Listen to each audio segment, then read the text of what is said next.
OBD de trouble code description technique dysfonctionnement du circuit de la vanne de commutation du système d'injection d'air secondaire. Qu'est-ce que cela signifie?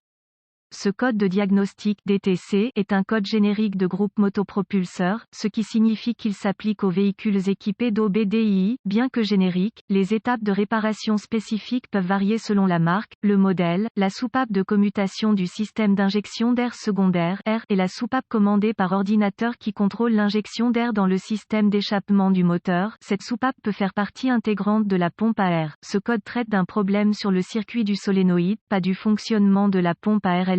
Le système d'injection air réduit les émissions d'hydrocarbures (HC), de monoxyde de carbone ouvrante CO fermante et d'oxyde d'azote (NOx) en injectant de l'air frais dans les orifices d'échappement d'un moteur froid ou le convertisseur catalytique d'un moteur chaud. Cela aide à convertir les hydrocarbures en vapeur d'eau H20 et en monoxyde de carbone en dioxyde de carbone ouvrante CO2 fermante. Généralement, la pompe à air électrique est le type le plus courant, bien qu'il puisse y avoir des pompes à air entraînées par courroie avec un embrayage électrique. La pompe à air électrique est contrôlée par le PCM, module de commande du groupe motopropulseur, qui met à la terre le circuit de commande du relais de la pompe à air et fournit la tension à la pompe à air et à l'électrovanne, qui peut contrôler une vanne d'arrêt actionnée par le vide ou contrôler directement le débit d'air. Il y a un clapet anti-retour dans le tube d'alimentation en air frais qui empêche les gaz d'échappement de remonter dans la pompe à air. Le PCM surveille le pilote qui active la pompe à air pour détecter les défauts. Lorsque le PCM commande le relais de la pompe à air, la tension du circuit de commande est naturellement tirée près de zéro. Lorsque le relais est commandé hors tension, le circuit de commande B aurait une tension de batterie présente. Si le PCM détecte une tension qui n'est pas celle attendue, P0415 sera réglé. Les autres codes de panne du système d'injection d'air secondaire incluent P0410, P0411, P0412, P0413, P0414, P0416, P0417,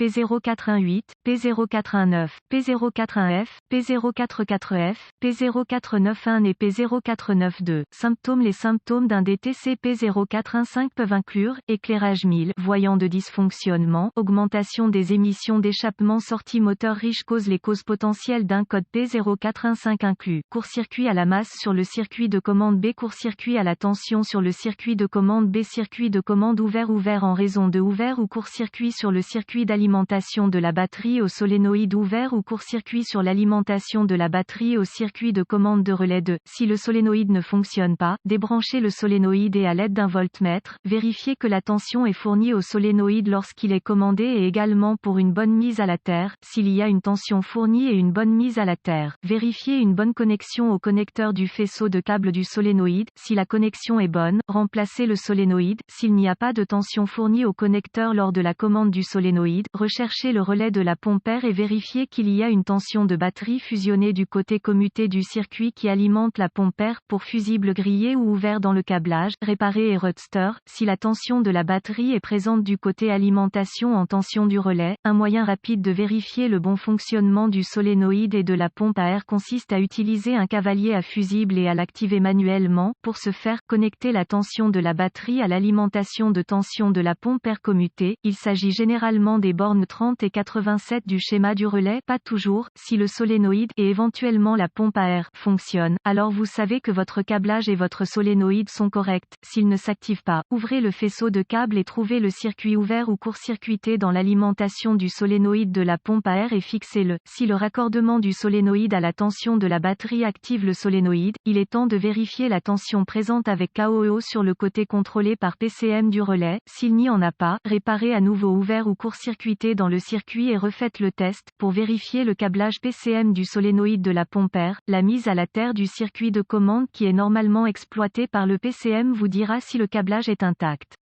La mise à la terre du circuit au connecteur PCM avec KOEO devrait activer le relais de la pompe à air, qui à son tour devrait activer la pompe à air et le solénoïde. Cela ne fonctionne pas. Il y a une ouverture ou un court-circuit dans le circuit de commande PCM. Si la mise à la terre du circuit de commande fait fonctionner la pompe à air et le solénoïde, vérifiez que le PCM a de bons chemins de mise à la terre et aucun dommage au connecteur ou intrusion d'eau. Si cela se vérifie, suspectez un pilote ouvert dans le PCM.